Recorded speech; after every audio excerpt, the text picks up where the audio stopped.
Hello students, welcome to my YouTube channel. आज हम लोग क्लास 10th का जो है एनसीईआरटी मैथ्स करेंगे, जिसमें चैप्टर का नाम है some application of trigonometric.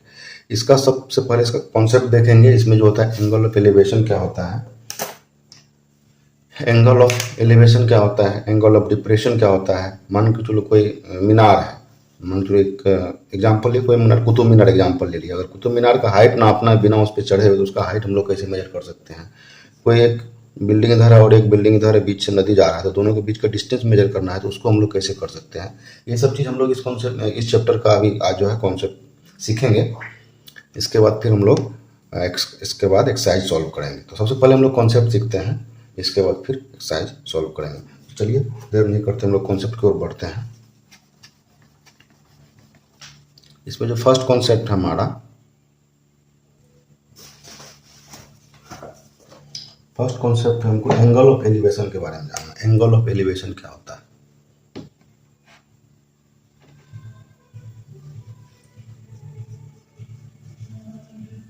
Angle of, एक एग्जांपल लिए, इसमें मान के चलो कुतुब मीनार है, इसको हम लोग डायरेक्ट आप डायग्राम भी बना सकते हैं। और ये टॉप हो गया, top of the tower, top of minar बोल देंगे यहाँ पे। टॉप ऑफ द मीनार हो गया, ये हो गया आपको बॉटम, ये ग्राउंड में कहीं पे। और एक पर्सन है, कोई घूमने गया है, कुतुब मीनार देखने गया है, वो कुछ दूरी पे खड़ा है यहाँ पे, कुतुब मीनार से कुछ दूरी पे खड़ा है यहाँ पे। ठीक है, इस तरीके से इस पर्सन को बना देते हैं।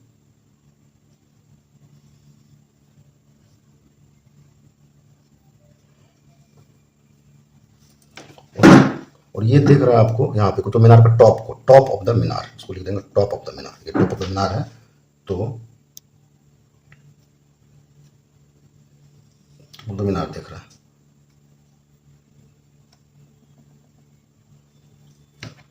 तो ये जो देख रहा है यहाँ से, जो इस यहाँ से यहाँ देख रहा है टॉप ऑफ द मीनार, इसको हम लोग बोलेंगे line of sight, line of site.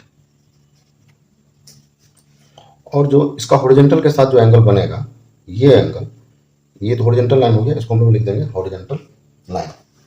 ठीक है, इसको हॉरिजॉन्टल लाइन देंगे जहाँ पे ग्राउंड, ऑब्जर्व करो कुछ ग्राउंड से हाइट हो गई, ये हो गया आपको ग्राउंड, ये ग्राउंड है, ये हॉरिजॉन्टल लाइन खींचेंगे, उसके आई के पैरेलल में हॉरिजॉन्टल लाइन खींचेंगे, तो ये हो गया लाइन ऑफ साइट। और इसके आई के पैरेलल में हॉरिजॉन्टल लाइन खींचेंगे, और जो हॉरिजॉन्टल लाइन और लाइन ऑफ साइट के बीच में एंगल बनाएगा, उसी को हम लोग बोलेंगे एंगल ऑफ। जब भी एलिवेशन मतलब ऊपर उठना, जब भी कोई व्यक्ति अपना सिर को ऊपर उठाएगा वो टॉप को देखने के लिए, तो उसको हम लोग वहां पे एंगल ऑफ एलिवेशन बनता है। ये एग्जाम्पल, इसको हम कुतुब मीनार लिख सकते हैं एंगल ऑफ एलिवेशन। कोई पर्सन यहाँ पे ग्राउंड पे खड़ा है, ठीक है, ये ग्राउंड पे खड़ा है, मीनार को टॉप को देख रहा है, तो इसका एक नेमिंग कर देते हैं, मान के चलो ट्रायंगल का।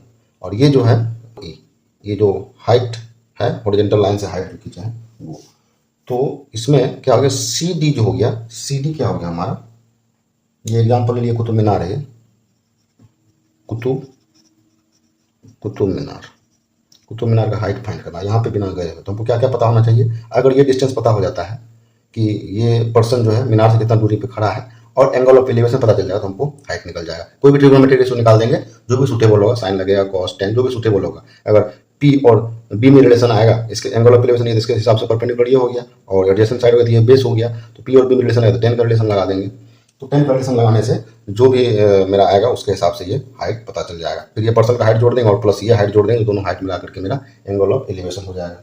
तो इसमें क्या क्या टर्मिनोलॉजी यूज किया, देखिए सी डी, सी डी को हम क्या बोल दिए हैं, सी डी, सी डी क्या आपका, height of the minar, height of minar. और सी डी को हम लोग लिख क्या सकते हैं, C B plus B D, C D equal to C B plus B D. B D क्या, हाइट ऑफ द पर्सन, और B D equal to A भी लिख सकते हैं यहाँ पे बगल में। क्यों, B D equal to A, ये हाइट ऑफ द पर्सन है, बराबर है, तो B D equal to A लिख सकते हैं। जो भी हाइट ऑफ पर्सन होगा यहाँ पे जोड़ देंगे। नेक्स्ट है ई सी, ए और सी, इसको बोलेंगे line of sight, A C, line of sight. इसका सभी का भी डिफिनेशन भी हम बताएंगे, डिफिनेशन एक एक करके। और एंगल जो बना आपका बी ए सी, ये हो गया आपको एंगल बी ए सी, ये हो गया angle of elevation, angle of elevation. इसको बोलेंगे एंगल ऑफ एलिवेशन। तो लाइन ऑफ साइट एक्चुअली क्या हो गया, लाइन ऑफ साइट को अगर डिफाइन करना होगा तो line of sight is the line drawn, कहां से ड्रॉ किया है, टॉप ऑफ द टावर, और यहाँ इसका पर्सन का जो हॉरिजॉन्टल लाइन आए, तो ये यहां से यहां तक देख रहा है, हम लोग बोलते हैं लाइन ऑफ साइट। तो line drawn from the eye of an observer, line drawn from the eye of an observer to the point in the object viewed by the observer, जो भी पॉइंट को देख रहा है, यहाँ टॉप ऑफ द टावर को देख रहा है, तो इसको हम लोग ऐसे डिफाइन कर सकते हैं, लाइन ऑफ साइट को लिख सकते हैं, line of sight. Line of sight क्या हो जाएगा, आपका डेफिनेशन लिखेंगे, the line of sight is the line drawn from the eye of an observer, यहां पे आई है तो eye of an observer, to the point in the object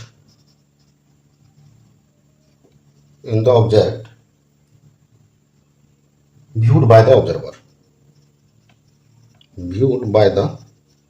observer, मतलब कोई भी पॉइंट अगर ये ऑब्जर्वर यहां देखेगा तो यहां से यहां तक जो angle of line of site बनेगा, तो इसी को बोलेंगे लाइन ऑफ साइट। तो जो भी लाइन ड्रॉ होगा, अगर यहां से लेके यहां तक ऑब्जर्वर यहां देख रहा है, तो जो भी लाइन ड्रॉ होगा उसी को हम लोग बोलेंगे लाइन ऑफ साइट। अब इससे सपोज हमको फाइंड करना ये वाला पार्ट, तो हम कैसे फाइंड करेंगे, तो देख रहे हैं कि ये पता है हमको हाइट ऑफ द पर्सन, और ये हमको नहीं पता हाइट ऑफ द, ये पता नहीं है, तो इसको हम लोग क्या करेंगे, जोड़ देंगे, तो ये प्लस ये जोड़ देंगे तो मेरा हाइट ऑफ द टावर आ जाएगा। और AC तो लिख दिया लाइन ऑफ साइट, और एंगल BAC हो गया, और इसमें क्या लिखेंगे, in triangle ABC,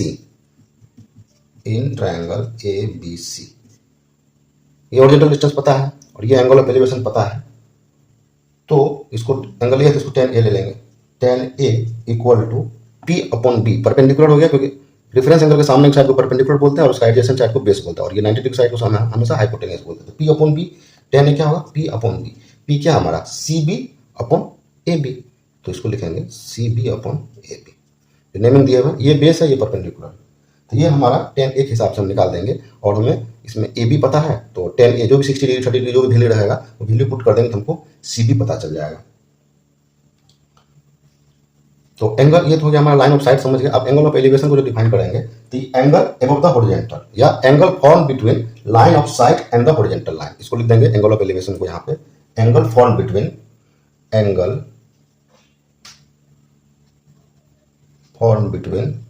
line of site and horizontal line, form between line of site and horizontal line, ये हो गया आपका angle of elevation. Angle form between line of site and horizontal line, horizontal line जो आई observer का, उससे horizontal line draw कर देंगे, और जिस पॉइंट हम लोग देख रहे हैं उस पॉइंट तक एक लाइन ड्रॉ करेंगे, ये मेरा हो जाएगा लाइन ऑफ साइट। तो इसी दोनों के बीच का जो एंगल होता है उसी को हम लोग बोलेंगे एंगल ऑफ एलिवेशन। और जब हम लोग और दूसरा चीज इसको दूसरे टर्म में लिख सकते हैं, when we raise our head to look at the object, हो गया एंगल ऑफ एलिवेशन। तो ये डायग्राम आपको समझ में आया होगा कुछ।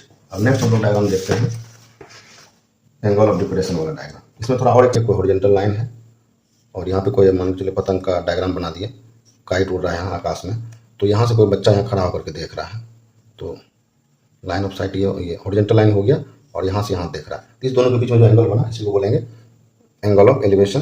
तो इसको बोलेंगे हॉरिजॉन्टल लाइन, और ये लाइन ऑफ साइट क्योंकि पतंग को देख रहा है, लाइन ऑफ साइट। तो कहाँ पे था, angle form between horizontal line and the line of site, जो है इस ऑब्जेक्ट को देख रहा है, तो इसी को बोलेंगे हम लोग एंगल ऑफ एलिवेशन। एक बिल्डिंग पे खड़ा है, मान के चलो एक बिल्डिंग बना दिया, यहाँ पे कोई भी बिल्डिंग बना दिया, ठीक है। इस बिल्डिंग पे एक पर्सन खड़ा है, यहाँ पे ऑब्जर्वर छत पे गया, इस पे खड़ा है, और ये बिल्डिंग कोई ग्राउंड पे है, और यहाँ पे कोई बच्चा जो है बॉल खेल रहा है, ठीक है। ये बॉल कहाँ पे, ये ऑब्जेक्ट है, बॉल मतलब कोई ऑब्जेक्ट है ये, और ये पर्सन जो है इस छत के बिल्डिंग से इसको खेलते हुए देख रहा है, क्या यहाँ पे ये देख रहा है। तो हॉरिजॉन्टल, हमेशा हॉरिजॉन्टल लाइन ड्रॉ करेंगे, हॉरिजॉन्टल और जो लाइन ऑफ साइट होगा उसके बीच का एंगल जो होगा वही एंगल ऑफ डिप्रेशन हो जाएगा, इसको बोलेंगे एंगल ऑफ डिप्रेशन। ये कोई बिल्डिंग है, यहाँ लिख देते हैं बिल्डिंग, बिल्डिंग है, छत पे कोई बच्चा चढ़ करके या नेक्स्ट यहाँ पे देख रहा है ग्राउंड पे कोई बॉल खेल रहा है, तो ये जो है यहाँ से लेके यहाँ तक जो देख रहा है इसको बोलेंगे line of sight. Line of sight, तो एंगल बिटवीन, ये हॉरिजॉन्टल लाइन हो गया, हॉरिजॉन्टल लाइन। तो अगर हम ये तो बना दिए, लेकिन ग्राउंड से ये एंगल क्या होगा, यही एंगल भी ये सेम ही एंगल होगा, ये भी एंगल ऑफ डिप्रेशन ही होगा। क्यों होगा अभी बताते हैं। 9th क्लास में हम लोग पढ़े हैं, एक पैरेलल लाइन हॉरिजॉन्टल लाइन डाल, ये भी पैरेलल लाइन है, इसको कोई ट्रांसवर्स लाइन इस तरीका से काट रहा है, तो ये जो हॉरिजॉन्टल लाइन खींचा इससे ये एंगल बन रहा है और इसके बगल में ये एंगल, ये क्या होगा alternate interior angle. Alternate interior angle के हिसाब से एंगल ऑफ डिप्रेशन यहाँ जो बन रहा है यहाँ भी वही होगा, तो इसको लिख देंगे alternate interior angle. Alternate interior angle के हिसाब से ये और ये एंगल बराबर हो गया। इसमें हम लोग को समझना क्या है, ये तो समझ गए, ये ट्रांसवर्स लाइन हो गया, ये दो पैरेलल लाइन है, एक ट्रांसवर्स लाइन कटेगा, अल्टरनेट इंटीरियर एंगल बना देता है। तो डिप्रेशन, एंगल ऑफ डिप्रेशन कैसे डिफाइन करेंगे, तो ये एंगल हमेशा क्या होगा, angle below the horizontal line, और उसमें क्या है angle above the horizontal line. इसमें एंगल ऑफ डिप्रेशन लिख देंगे पहला point, angle below the horizontal line, below the horizontal line. Horizontal line का हमेशा बिलो होगा एंगल ऑफ डिप्रेशन, यहाँ पे लिखा है। अब दूसरा पॉइंट इसमें क्या होगा, angle form between line of site and horizontal line. Angle form between line of site and horizontal line. ये आपका हॉरिजॉन्टल लाइन हो गया, ये आपका लाइन ऑफ साइट हो गया, दोनों के बीच का जो एंगल हो गया वही आपका क्या हो गया, angle of depression. Angle of depression का ये डेफिनेशन हो गया। और इसको सिंपल इस तरह का डायग्राम ड्रॉ करते हैं। हॉरिजॉन्टल लाइन है, कोई बॉय बिल्डिंग पे यहाँ पे खड़ा है इस तरीका से, और यहाँ पे बॉल को देख रहा है, वही सेम डायग्राम को एक बार ऐसे बना देंगे। ये हो गया आपको हॉरिजॉन्टल लाइन, ये हो गया लाइन ऑफ साइट, क्योंकि यहाँ पे पर्सन खड़ा है, यहाँ से ये देख रहा है, कोई टावर पे खड़ा है, ये टावर पे चढ़ गया है, तो यहाँ से ये देख रहा है, तो ये हो गया आपको एंगल ऑफ डिप्रेशन, क्योंकि हॉरिजॉन्टल लाइन के बिलो बनता है। Angle below the horizontal line is called angle of depression. ये था आपका एंगल ऑफ डिप्रेशन। अब इसमें एक और कॉन्सेप्ट है, थोड़ा और कॉन्सेप्ट को डिस्कशन करते हैं। इसके बाद जो एनसीईआरटी आपका पहले एग्जाम्पल सॉल्व करेंगे, एग्जाम्पल को समझेंगे, सॉल्व तो किया हुआ है एनसीईआरटी में, उससे पहले एग्जाम्पल को समझेंगे जो भी सॉल्यूशन दिया हुआ है। इसके बाद हम लोग चैप्टर की ओर मूव करेंगे, जो कि हम लोग नेक्स्ट वीडियो में बताएंगे। कॉन्सेप्ट है कि अगर एक कोई टावर है, ये टावर, अब यहाँ पे कोई पर्सन खड़ा है, ठीक है, यहाँ पे कोई पर्सन खड़ा है, ये क्या कर रहा है, मूव कर रहा था, तो यहाँ से यहाँ तक आया, ठीक है, फिर यहाँ से यहाँ तक गया, तो ये जो मूव कर रहा है ये जो एंगल ऑफ एलिवेशन बनाएगा, फिर यहाँ से लेके यहाँ तक जो एंगल ऑफ एलिवेशन बनाएगा, ये टॉप ऑफ द टावर हो गया, ये पर्सन है, तो ये और ये एंगल, तो देखिए एंगल क्या हो रहा है, यहाँ से यहाँ आने में एंगल इंक्रीज हो रहा है। ये जो θ1 है ये 30 डिग्री मान के चलो, ये हो गया 60 डिग्री। तो जैसे जैसे ये distance toward the tower decrease होगा, उसी तरीके से ये आपका एंगल का वैल्यू इंक्रीज कर जाएगा। सिंपल सी बात है, अगर यहाँ से यहाँ आएंगे हम लोग, एंगल इंक्रीज होता है, तो उसको लिख देते हैं यहाँ पे कॉन्सेप्ट में, इफ ये टावर हो गया, if the angle of elevation moves towards the perpendicular line, ये परपेंडिकुलर लाइन टावर हो गया, tower building, then it increases, and if angle of elevation moves away from the perpendicular line it decreases. अगर away करेंगे, person अगर यहाँ पे खड़ा है टावर, अगर इससे इधर जाएंगे 60 बना दिया, फिर और आगे जाएंगे तो मूव डिक्रीज करेगा। तो ये पॉइंट लिखना, if the angle of elevation moves towards the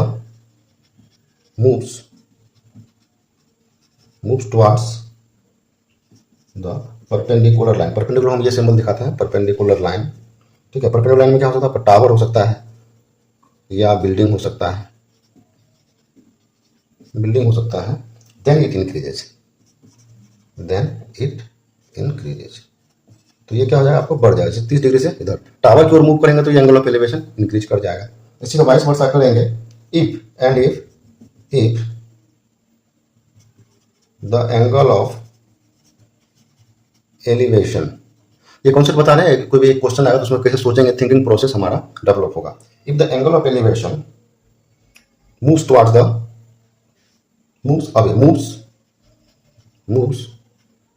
away from the perpendicular line, perpendicular line क्या हो, ये टावर और building,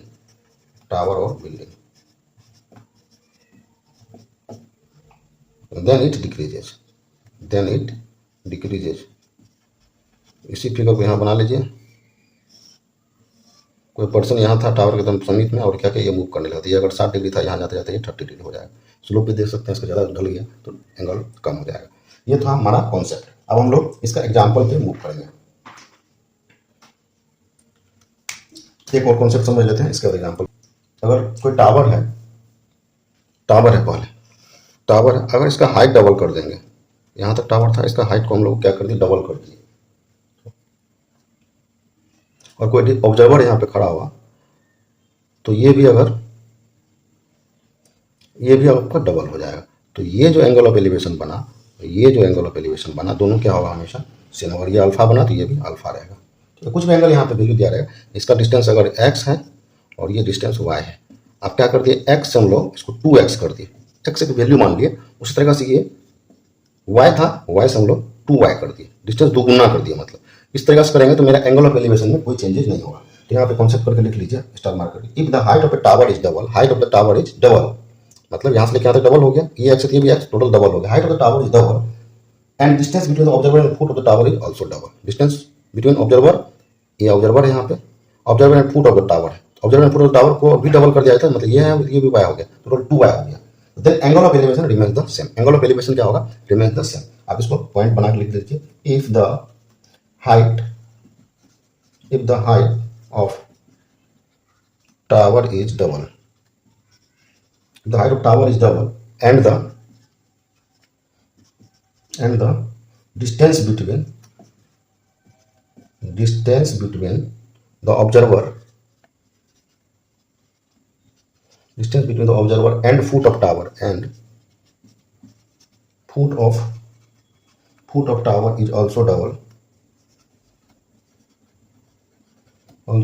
then angle of elevation remains same. Then angle of elevation remains the same. Angle of elevation में जो है कोई change नहीं होगा। अगर हाइट डबल कर दिए टावर का और ऑब्जर्वर का ये डिस्टेंस भी दुगुना कर दिए तो एंगल ऑफ एलिवेशन में कोई चेंज नहीं होगा। इसमें कुछ स्टैंडर्ड आपको एंगल याद रखना है, एक लिख लेते हैं। एंगल इधर 30 डिग्री ले लिए, इधर 30 डिग्री, 45 डिग्री और 60 डिग्री। मैक्सिमम आपका 10th लेवल पे यही सब एंगल आएगा। और साइन कॉस टेन रहेगा, इधर साइन थीटा। रिवाइज करवाते हैं तो फर्स्ट पार्ट में मैं पढ़ाया हूँ, इसको आप फर्स्ट पार्ट में जाकर देख सकते हैं। और ये कॉस थीटा, साइन 30 का वैल्यू हमको पता है 1/2, 45 का 1/√2 और 60 डिग्री का वैल्यू √3/2। इसको निकालने का पूरा तरीका बताया हूँ, जो कि याद भी नहीं करना पड़ेगा, लेकिन एक बार अगर बन जाएगा तो दिमाग में रखना। कॉस थीटा का वैल्यू बस इसको रिवर्स डायरेक्शन में लिख देंगे, √3/2, 1/√2 और ये आपको 1/2। और एक वेरी इंपॉर्टेंट है टेन थीटा। टेन थीटा का वैल्यू क्या हो जाएगा, साइन 30 का वैल्यू, टेन थीटा का वैल्यू 1/√3, 45 का 1 और इसका वैल्यू हो जाएगा √3। अब इसी से कॉट निकाल लेंगे, साइन से कोसेक निकाल सकते हैं, कॉस से कोसेक निकाल सकते हैं। दोनों को क्या कर देंगे, रेसिप्रोकल रिलेशन है, 1/, में कर देंगे तो ये आ जाएगा। अब फर्स्ट एग्जाम्पल 1 क्या आपका बुक में क्वेश्चन को मैं दिखाता हूँ। ये जो है एग्जाम्पल 1 को जूम कर लेते हैं।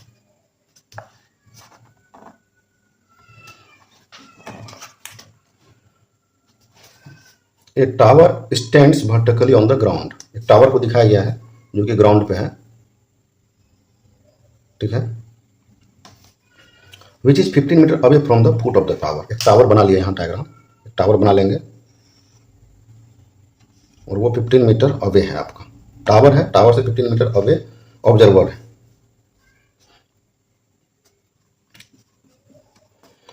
तो बोल रहा angle of elevation the top of the tower is found to be, जो टॉप ऑफ द टावर है उसका जो एंगल ऑफ एलिवेशन है उसका 60 डिग्री हो रहा है। तो हाइट ऑफ द टावर क्या होगा, तो समझ गए क्वेश्चन क्या बोल रहा है। एक टावर है, इसको मैं आपको छोटा कर लेता हूँ, ये एक टावर है ये, ठीक है, टावर दिया हुआ है और from the point on the ground which is, ये जो फुट है टावर का, इससे जो है 15 मीटर पे एक ऑब्जर्वर है। तो away from the foot of the observer tower, the angle of elevation top of the tower, ये टॉप ऑफ द टावर है और यहाँ से उसको देख रहा है कोई, तो एंगल ऑफ एलिवेशन हो गया हॉरिजॉन्टल लाइन और लाइन ऑफ साइट के बीच में, ये आपका एंगल ऑफ एलिवेशन हो गया। तो द एंगल ऑफ एलिवेशन कितना दिया, 60 डिग्री। फाइंड द हाइट, ये हाइट हमको पता करना है। तो ये ट्रायंगल का नेमिंग कर देते हैं हमेशा, ABC नेमिंग कर दी। तो हम लोग क्या करेंगे, सबसे पहले यहाँ पे सोल्यूशन में लिखेंगे AB equal to height of tower, ठीक है।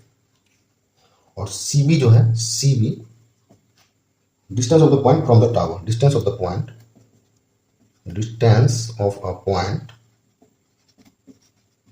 From the tower. और आपको angle of elevation A C B, angle of elevation A C B क्या है मेरा 60 डिग्री। तो राइट, ये तो 90 डिग्री होगा, तो right triangle in triangle A C, जहाँ पे एंगल बनेगा उसको बीच में लिखेंगे ए सी बी। तो ए सी बी में क्या क्या लगाएंगे अगर कि कौन सा ट्रिग्नोमेट्रिक रेशियो लगाएंगे जो कि मेरा हाइट निकल जाएगा। टेन थीटा क्या होता है पी अपॉन बी, थीटा के सामने भुजा परपेंडिकुलर बोलते हैं और उसका रेजिस्टेंस आपको बेस बोलते हैं। तो पी अपॉन बी लगाएंगे तो मेरा काम बन जाएगा। तो 1060 लगाएंगे। साइन क्यों नहीं लगाया, क्योंकि साइन अगर लगाएंगे तो मेरा हाइपोटेन्यूज पता नहीं है, इसलिए हम लोग साइन नहीं लगा सकते, कॉस भी नहीं लगा सकते। हम लोग टेन या कॉट लगा सकते हैं, कॉट थीटा भी लिखेंगे तो बात बराबर ही आएगा। तो 1060 डिग्री, 1060 डिग्री क्या हो जाएगा आपका 1060 डिग्री पी अपॉन बी। तो पी क्या है परपेंडिकुलर मेरा ए बी जिसको हाइट ऑफ टावर बोले हैं, और सी बी ये क्या आपका सी बी।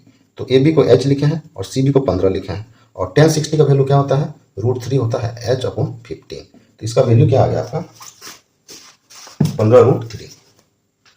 तो इससे एच अगर पता करेंगे तो एच क्या होगा 15√3 मीटर। तो ये मेरा क्या हो गया, इसलिए हाइट ऑफ द टावर, इसको लिख देंगे height of the tower, height of tower. Next example number 2, example 2 को समझेंगे और देखते हैं क्या है। ये एग्जाम्पल 2 आपका दिया हुआ है, तो इसको क्वेश्चन को बड़ा कर देते हैं एक बार। बोल रहा है कि an electrician has to repair an electric fault on a pole of a height of 5 metre. She needs to reach a point 1.3 metre below the top of the pole. एक इलेक्ट्रीशियन है जो कि इलेक्ट्रिक पोल आपका ये दिया हुआ है, electric pole दिया हुआ है और जो है एक इलेक्ट्रीशियन इसको रिपेयर करना चाहता है और जो है वो एक सीढ़ी लगाता है वहां पे पहुंचने के लिए, और जो कि 1.3 मीटर, ये वाला जो डिस्टेंस है ए से लेकर बी 1.3 मीटर बिलो है, ये सीढ़ी जहां तक लगाया है और सीढ़ी से चढ़ेगा यहाँ पे, फिर वो रिपेयर करेगा 1.3 metre below the top of the pole. Top of the pole से 1.3 मीटर जो लेडर है बिलो है, अपना ये काम करने चला। What should be the length of the ladder, length of the ladder क्या होगा, जो सीढ़ी लगाया इसका लेंथ क्या होगा। And when incline at an angle of 60 degree to the horizontal, ये जो सीढ़ी है आपको हॉरिजॉन्टल लाइन, ये जो हॉरिजॉन्टल है इससे 60 डिग्री पे इंक्लाइन किया गया, and would enable her to reach the required position, और इसको यहाँ तक पहुंचना है, पहुंच गया। Also how far from the foot of the pole should be place, तो बोल रहा है ये डिस्टेंस क्या होगा, सीढ़ी जो है फुट ऑफ द पोल से इसका दूरी क्या है और ये सीढ़ी का लेंथ क्या है। क्वेश्चन आप समझ चुके होंगे, इसको हम लोग लिख करके करते हैं। सबसे पहले बोल रहा है an electrician has to repair an electric fault. तो सबसे पहले ये पोल बना दिए, पोल पे 3-4 तार आप लटका दिए इस तरीका से। आप इसको रिपेयर करना है, कोई प्रॉब्लम आया है तो कोई प्रॉब्लम है तो इसको रिपेयर करना है, तो रिपेयर करना है तो ग्राउंड पे ये क्या लगा देगा सीढ़ी लगाएगा, इस तरीका से ये सीढ़ी लगा देगा। सीढ़ी का डायग्राम बना दीजिए, इस तरीका से सीढ़ी लगा देगा। अब जो सीढ़ी है इससे हॉरिजॉन्टल लाइन से जो ग्राउंड है इससे क्या बना रहा है 60 डिग्री एंगल बना रहा है, और ये तो वायर है और यहां तक सीढ़ी लगाया। तो बोल रहा है ये जो सीढ़ी लगा है 1.3 मीटर बिलो है, ये डिस्टेंस आपका हो गया आपको 1.3 मीटर बिलो, और हाइट ऑफ द पोल लेकिन दिया हुआ क्या हमारा 5 मीटर। तो ये जो डिस्टेंस है ये डिस्टेंस निकल जाएगा 5 - 1.3, तो क्या हो जाएगा आपको 3.7 मीटर। ये 3.7 मीटर निकल गया। हमको लेंथ ऑफ लेडर निकालना है और हमको निकालना है ये डिस्टेंस। ये डिस्टेंस को कुछ मान लेंगे एक्स मान लेंगे, इसका नेमिंग कर देते, ए हो गया, बी हो गया, ये सी हो गया, डी हो गया। तो हम लोग कैसे निकाल सकते हैं कि हमको ये डिस्टेंस पता है, ये पता करना है, तो 1060 लगा देंगे तो ये पता चल जाएगा। और ये पता चल गया तो फिर हमको ये पता चल गया तो आप फिर इसमें कुछ भी लगा सकते हैं यहाँ पे। तो 1060 पी अपॉन बी लगाएंगे। तो यहाँ सबसे पहले लिख देंगे हम लोग एग्जाम्पल में क्या क्या दिया हुआ है। ए डी क्या है मेरा, जो ए और डी है ये 5 मीटर है, height of the pole, height of pole. Next A B 1.3 metre है, ये जहाँ तक सीढ़ी लगाया वहाँ तक का डिस्टेंस 1.3 मीटर दिया हुआ है। तो बी डी कैसे निकाल सकते हैं, बी डी जो मैं माइनस कर टोटल 5 मीटर है, इधर 1.3 घटा देंगे, 5 - 1.3 = 3.7 मीटर। और एल जो है बी सी, एल क्या है बी सी क्या है लेंथ ऑफ द लेडर, ये भी फाइंड करना है हमको, लेंथ ऑफ लेडर फाइंड करना है। और angle B C D, angle of elevation जो है बी सी डी ये क्या दिया हुआ है 60 डिग्री दिया हुआ है।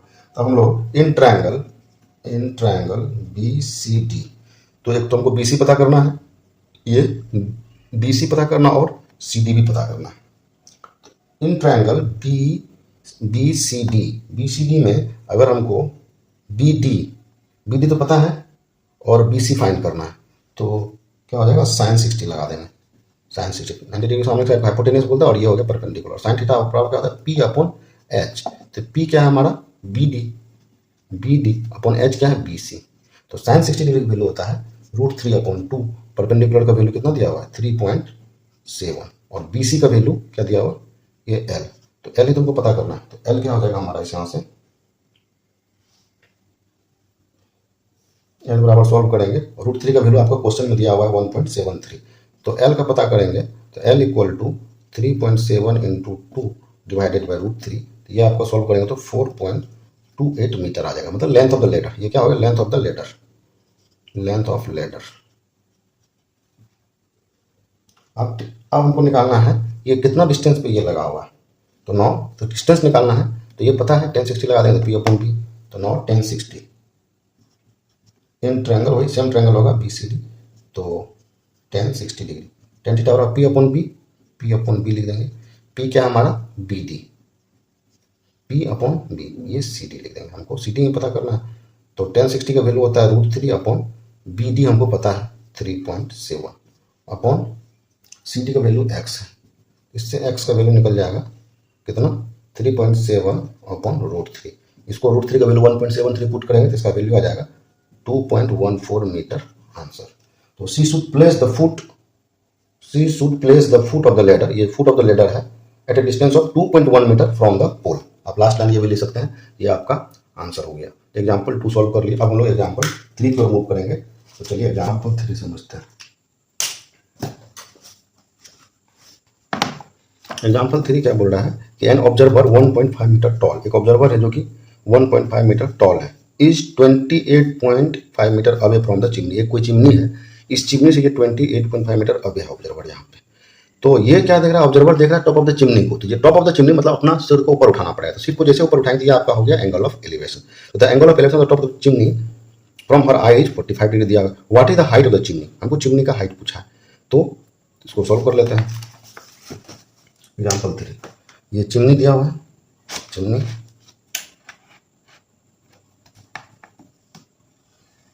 ये चिमनी दिया हुआ है और ये हॉरिजॉन्टल लाइन ड्रॉ करेंगे, यहाँ से दे देंगे। ये आपको 45 डिग्री दिया हुआ है,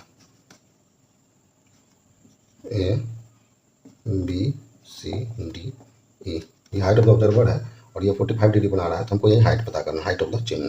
तो कैसे पता कर सकते हैं, एन ऑब्जर्वर यहाँ पे ऑब्जर्वर 1.5 मीटर टॉल, ये जो है आपका ऑब्जर्वर 1.5 मीटर टॉल है। तो ये जो सी टी हो गया ये भी उतना ही हो जाएगा। And 28.5 metre away from the chimney, ये जो डिस्टेंस दिया हुआ है ये 28.5 metre away from the chimney. The angle of elevation of the top of the chimney, ये टॉप ऑफ द चिमनी है, कितना है, 45 डिग्री बना रहा है। What is the height of the chimney, हमको हाइट पता करना है। तो इसमें एच हो गया A B, H equal to A B, height of the chimney लिख देंगे, हाइट ऑफ चिमनी, CHIMNEY, ये हमको पता करना है।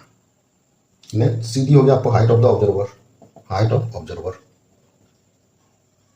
Height of observer. और angle A D E, angle A D E क्या दिया आपका 45 डिग्री।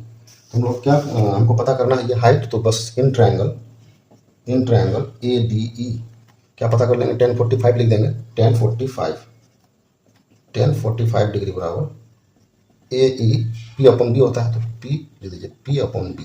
तो पी क्या है हमारा perpendicular A E upon base क्या है D E.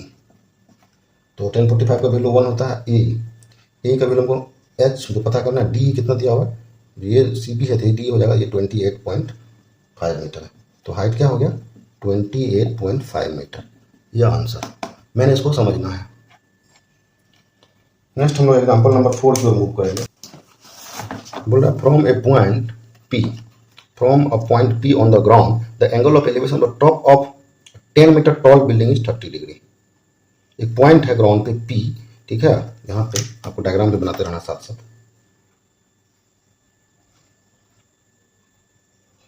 From the point P on the ground, एक पॉइंट पी है यहाँ पे ग्राउंड पे, the angle of elevation top of the 10 metre tall building, एक कोई टॉल बिल्डिंग है, 10 मीटर टॉल बिल्डिंग। इसका जो एंगल ऑफ एलिवेशन दिया हुआ है, ये वाला पार्ट, ये दिया हुआ है 30 degree. A flag is hosted at the top of the building, कोई झंडा यहाँ लगा दिए, यहाँ झंडा इस तरह से यहाँ फ्लैग होस्ट कर रहे हैं टॉप ऑफ द बिल्डिंग पे, ठीक है। तो angle of elevation top of the flag stop, जो फ्लैग स्टॉप है यहाँ पे, ये वाला जो एंगल ऑफ एलिवेशन दिया हुआ है, ये दिया हुआ आपको कितना 45 डिग्री, 45 डिग्री। फाइंड द, ये तो आपको 10 मीटर दिया हुआ है, तो हमको ये जो फ्लैग स्टॉप का जो लेंथ है वो हमको find the length of the flag stop, मान के चलो x मान लिए, and the distance of the building from the point P, ये जो बिल्डिंग है ये वाला डिस्टेंस भी पता करना है। और √3 का वैल्यू दिया हुआ है 1.73। तो चलिए इसको पता जल्दी जल्दी कर लेते हैं। ये तो बिल्डिंग हो गया 10 मीटर, तो इसका नेमिंग कर दिए ए, ये बी, ये डी, ये पी दिया हुआ है। तो हम लोग को क्या क्या पता करना है, तो अगर इस ये वाला ट्रायंगल लेंगे तो 1030 पी अपॉन बी, तो ये डिस्टेंस निकल जाएगा पी बी। तो ए बी दिया क्या, ए बी क्या है मेरा 10 मीटर, जो कि हाइट ऑफ द बिल्डिंग है, हाइट ऑफ बिल्डिंग। नेक्स्ट दिया हुआ आपको पी ए, पी ए क्या, distance of the building from the point P, distance of the building from the point P, distance of the building, distance of the building from point P. तो example नहीं छोड़ना है, क्योंकि exam में जो है आपका एग्जाम्पल भी पूछ सकता है। ये हो गया। अब बी डी फ्लैग स्टॉप, ये जो बी डी है, ये जो बी डी आपका है, ये flag stop, height of the flag stop, flag stop ये हमको पता करना है।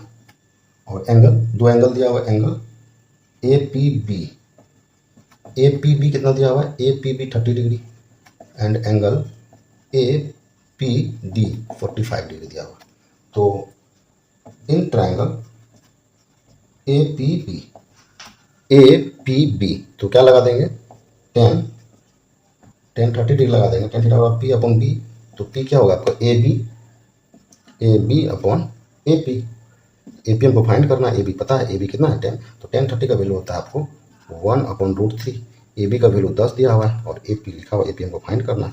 तो ए पी इक्वल टू 10√3, यहाँ पे आंसर छोड़ सकते हैं या √3 का वैल्यू पुट कर देंगे 1.732, तो 10 × 1.732, तो ये आपका आ जाएगा 17.32 मीटर, ये आंसर। नेक्स्ट हमको निकालना है आपको, ये तो पता चल गया आपको फ्लैग स्टॉप निकालना, बड़ा वाला ट्रायंगल मिलेंगे। In triangle A P D, तो क्या लगा देंगे 1045 degree, 1045 degree, P upon B, P क्या है, पी अपॉन बी लिखेंगे, पी क्या है मेरा A D upon A P तो यहाँ से निकल गया है, तो पुट कर देंगे 1045 का वैल्यू 1 होता है। ए डी को हम लोग लिख सकते हैं A B plus D P upon, और ए पी का वैल्यू हमको यहाँ निकल गया है 17.32, और ए बी का वैल्यू यहाँ लिख देंगे A B plus D B equal to, दोनों क्रॉस मल्टीप्लाई करेंगे 17.32, और ए बी का वैल्यू, ए बी जो है ए बी 10 मीटर दिया हुआ, तो डी बी निकल जाएगा, डी बी 17.32, इसका वैल्यू कितना था 10, तो -10 कर देंगे, तो ये कितना हो जाएगा 7.32 मीटर। तो ये हो गया height of the flag stop.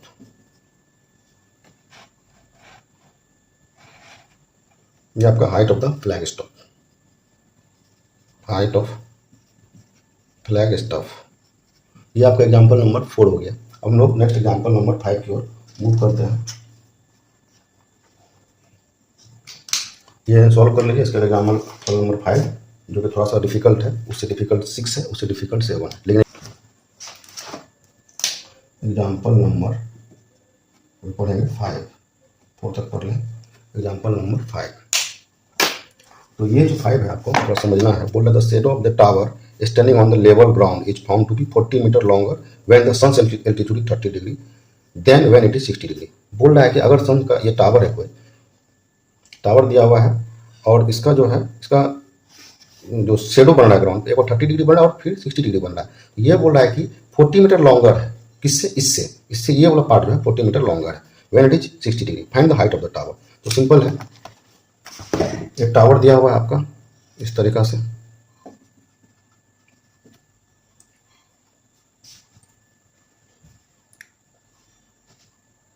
the shadow of the tower standing on the level ground is found to be 40 metre longer when अब दिया 30 डिग्री और 60 डिग्री। तो जैसे टावर से ज़्यादा दूर मूव करेंगे तो इसका एंगल ज़्यादा होगा, ऐसे ही लिख देंगे 30 डिग्री इसको, और जो नियरेस्ट आएगा ये 60 डिग्री। ये तो समझ में आ गया हमको, 30 डिग्री और 60 डिग्री दिया हुआ है। अब बोला 40 metre longer when the sun's altitude is 30 degree then when it is 60 degree. तो ये वाला पार्ट आपको दिया हुआ है 40 मीटर ज़्यादा है जब इसका 60 डिग्री था। तो ये दिया हुआ है, इसका डायग्राम नंबरिंग कर देंगे। ये राइट एंगल दिया हुआ है ABCD। पता क्या करना है हमको, then what is the height of the tower. तो AB क्या है हमारा, हाइट ऑफ द टावर है, हाइट ऑफ टावर, ये पता करना है। और BC क्या है, BC है length of the shadow when sun's altitude is 60 degree. And BD क्या है, length of the shadow when angle of elevation is 30 degree. और ACB और ADB दोनों का एंगल दिया हुआ है, और BC को हम मान लेते हैं, ये वाला पार्ट को x मान लेते हैं। तो आपको पता क्या करना है, यही x पता करना और height tower of the height भी पता करना। तो BC बराबर हम लोग मान लिए BC x, और DB क्या हो जाएगा आपका, इस तरीके से DB 40 + x। अब हम ट्रायंगल ABC में लेंगे, इन ट्रायंगल ABC तो tan 60 डिग्री, tan 60 डिग्री क्या होता है, P/B। P क्या है, परपेंडिकुलर AB, अपन बेस क्या है आपका BC, और tan 60 डिग्री का वैल्यू होता है √3। और AB क्या दिया हुआ मेरा, height of the tower, H लिख देंगे, ये H यहाँ लिख दीजिए। और BC क्या दिया हुआ x, तो इससे हम लोग यहाँ ऐसे लिख सकते हैं H = √3 × x, इक्वेशन 1 मान लेंगे। फिर इन ट्रायंगल, हमको x का वैल्यू पता करना है, इन ट्रायंगल ABD, बराबर ट्रायंगल ABD या ADB लिखिए, यहाँ पे ADB, यहाँ पे भी ACB लिखाएगा। तो ADB में tan 30 डिग्री, tan 30 डिग्री क्या हो जाएगा आपका, tan 30 डिग्री P/B, तो P क्या है हमारा AB/B क्या है BD। तो tan 30 का वैल्यू होता है आपको 1/√3। AB tower of the height, यहाँ से हमको पता चल गया है कितना, √3 × x। तो डायरेक्ट यहाँ पुट कर दीजिए, √3 × x डिवाइडेड बाय BD को हम लोग लिख सकते हैं, BD निकाले हैं, BD या DB 40 + x, 40 + x। ये कहाँ से आ गया, फ्रॉम इक्वेशन फर्स्ट।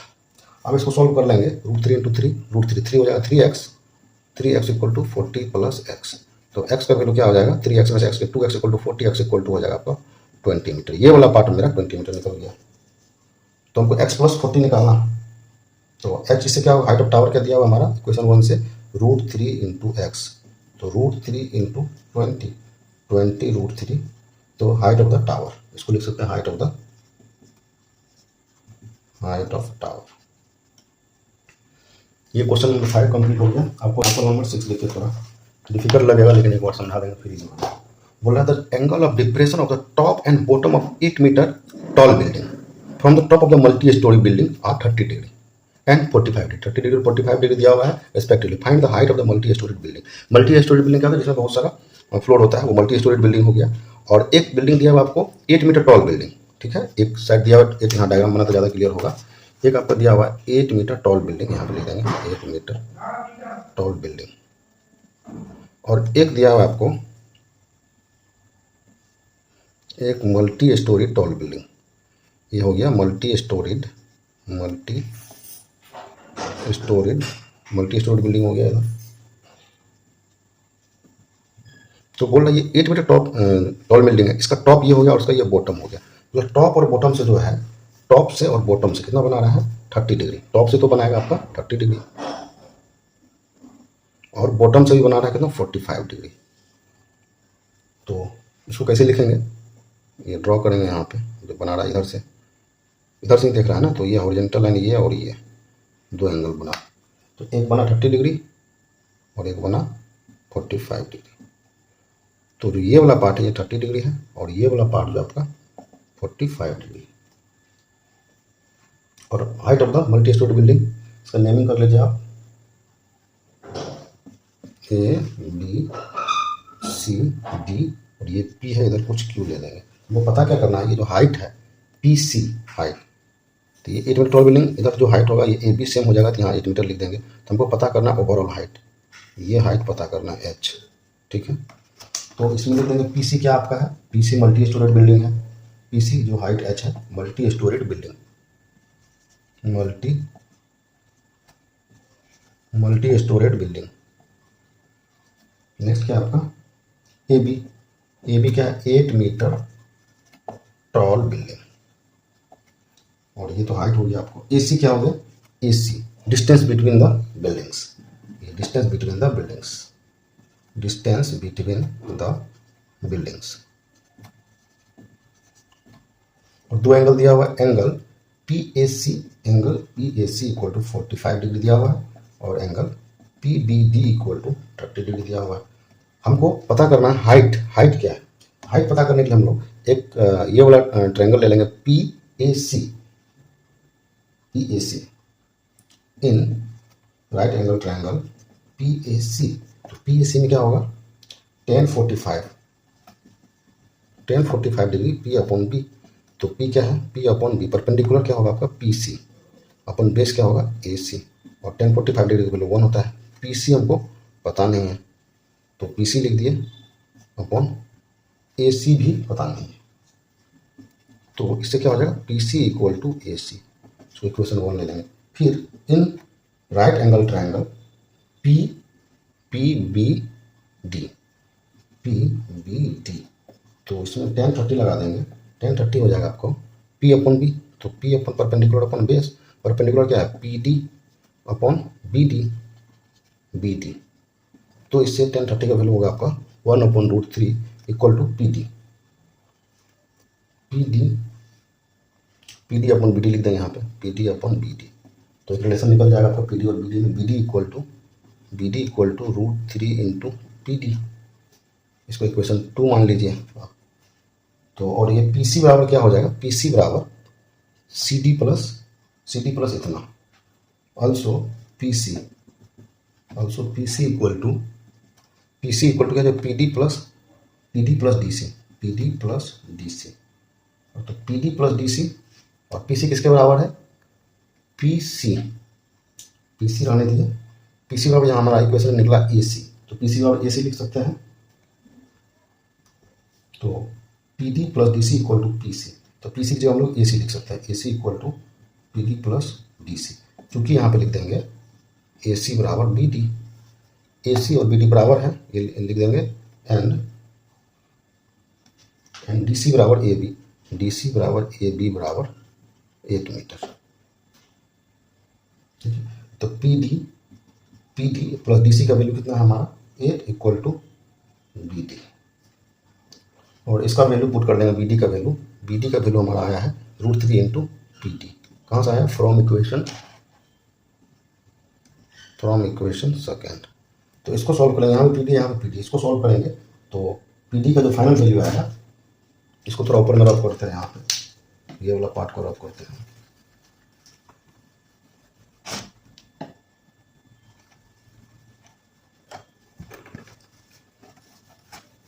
ये वाला पार्ट को रफ करते हैं तो PD बराबर हो जाएगा 8/√3 - 1। इस तरीका से जब भी रहेगा नीचे में रेडिकल साइन में रहेगा उसको फ्री करना है। तो फ्री करना है तो हम लोग कंजुगेट से मल्टीप्लाई करेंगे, √3 + 1 डिवाइडेड बाय √3 + 1। इसका फाइनली सॉल्व करके आ जाएगा तो 4 इंटू √3 + 1 मीटर आंसर। अब height of the multi storey building निकालना है। तो height of the multi storey building क्या हो जाएगा, 4 इंटू √3 + 1। यह हमारा PD आ गया। तो हाइट निकालना है, height of multi storeyed storeyed building H equal to क्या हो जाएगा, PD प्लस DC। तो PD का वैल्यू क्या हो गया 4 इंटू √3 + 1 और DC का वैल्यू 8 दिया हुआ है। इसको सोल्व करेंगे तो 4 इंटू √3 + 3 मीटर। ये हमारा आंसर हो गया। और distance between the building AC किसके बराबर है, PC का। तो PC मेरा क्या आ गया 4 इंटू √3 + 1। तो ये हो गया आपका डिस्टेंस बिटवीन द बिल्डिंग। तो ये आपका एग्जाम्पल 6 कंप्लीट हुआ। हम लोग लास्ट एग्जाम्पल देखते हैं, एग्जाम्पल 7। लास्ट एग्जाम्पल ये खत्म हो जाएगा। बोल रहा है from a point on the bridge across the river the angle of depression of the bank on the opposite side of the river are 30 degree and 45 degree respectively. If the bridge is at height of 3 meter from the bank, find the width of the river. ये width of the river पता करना है। तो इसमें आपका जो दिया हुआ है, इस डायग्राम को पहले हम लोग देखेंगे। From a point on the bridge across a river, एक पॉइंट दिया हुआ है रिवर के क्रॉस में। तो एंगल ऑफ डिप्रेशन वहाँ से दिया हुआ है दोनों साइड। ये बैंक एक किनारा ये हो गया, एक किनारा ये हो गया। दोनों किनारा का angle of depression 30 degree 45 degree. ये 30 ये 45 हो जाएगा आपका। If the bridge is at height of the 3 metre from the bank, जो बैंक है ब्रिज उससे 3 मीटर ऊंचाई पे है। तो ये देखिए आपको थोड़ा समझा रहे हैं। From the point on the bridge, ये ब्रिज पे एक पॉइंट है कोई, ठीक है, और इधर कोई बैंक है आपका, यहाँ पे एक बैंक इधर है, एक बैंक रिवर का किनारा है ये वाला। तो इसका ए, ये बी मान लिया, तो इसको लाइन जोड़ देते हैं हम लोग एक। तो इससे बोला एक 30 डिग्री आपका है एंगल ऑफ डिप्रेशन, और ये 45 डिग्री है। तो ये दो पैरेलल लाइन, तो ये भी 30 डिग्री हो जाएगा, ये हो जाएगा 45 डिग्री। ये एंगल पी है, यहाँ पे पॉइंट पी है ब्रिज पे, ये डी बोल रहा है। From the point on A bridge across a river, ये वाला पार्ट रिवर का पार्ट हो गया पूरा, ठीक है, ये ब्रिज का पार्ट हो गया। तो ये वाला जो दिया हुआ है ब्रिज से जो पॉइंट है, बैंक से 3 मीटर ऊंचा ब्रिज है। If the bridge is at height 3 metre from the bank, find the width of the river, ये हमको निकालना है, A B, width of the river निकालना है। ए एंड बी जो है, बैंक ऑपोजिट साइड है बैंक का, रिवर नदी यहाँ फ्लो कर रहा है इधर, तो ऑपोजिट साइड है, ठीक है। A and B represent the point on the bank on the opposite side of the river, और ए बी जो हो गया आपका विड्थ ऑफ द रिवर हो गया, विड्थ ऑफ द रिवर। तो अगर हमको ये पता चल जाए और ये पता चल जाए तो निकल जाएगा, सीधा लगाएंगे। 1030 कितना होता है, इसमें भी 1045 लगा करके निकाल लेंगे। तो ए बी, तो ए बी बराबर क्या हो जाएगा हमारा, A D plus D B, यही पता करना है। तो in right triangle A P D, A या पी ए डी लिखिए, पी ए डी, तो ये कितना लगा देंगे, ये एंगल 30 डिग्री दिया हुआ है, तो 1030, ये अल्टरनेट इंटीरियर एंगल का फॉर्मूला से आएगा। 1030 equal to P D upon P upon B होता है, परपेंडिकुलर अपॉन बेस, तो perpendicular P D upon A D. तो पी डी दिया हुआ है 3 मीटर, इसको सॉल्व करेंगे 1 अपॉन √3, ये दिया हुआ 3 मीटर और ए डी नहीं पता है, तो इससे हम लोग लिख सकते हैं A D equal to 3√3 metre. Next है in triangle P B D, इसमें 1045 लगा देंगे, 1045 degree upon perpendicular upon base, perpendicular दिया हुआ आपका पी डी अपॉन बेस है डी बी, तो 1045 का वैल्यू 1 होता है, पी डी का वैल्यू 3 दिया हुआ है अपॉन डी बी, तो D B equal to 3 metre. अब हमको निकालना है ए बी, इसलिए तो A B equal to A D plus D B, और ए डी का वैल्यू 3√3 यहाँ से मिल गया है, और डी बी का वैल्यू यहाँ 3 मिल गया, तो 3 कॉमन लेंगे, √3 + 1, इतना मीटर ये विड्थ हो गया आंसर। ये विड्थ ऑफ द बैंक हो गया, विड्थ ऑफ द बैंक। तो ये आपका जो कॉन्सेप्ट वाला पार्ट है प्लस एग्जाम्पल, ये आज कंप्लीट हुआ। अब नेक्स्ट जो एग्जाम इसका एक्सरसाइज है, एक्सरसाइज 9.1, हम लोग इसको नेक्स्ट लेक्चर में करेंगे। तो मेरा वीडियो अगर अच्छा लगा है तो आप सब्सक्राइब करना है चैनल पे, तो लाइक करें और अपने दोस्तों तक शेयर करें, ताकि हमें मोटिवेशन मिल सके आपके लिए ज़्यादा से ज़्यादा वीडियो लाओ। Thank you for watching my videos.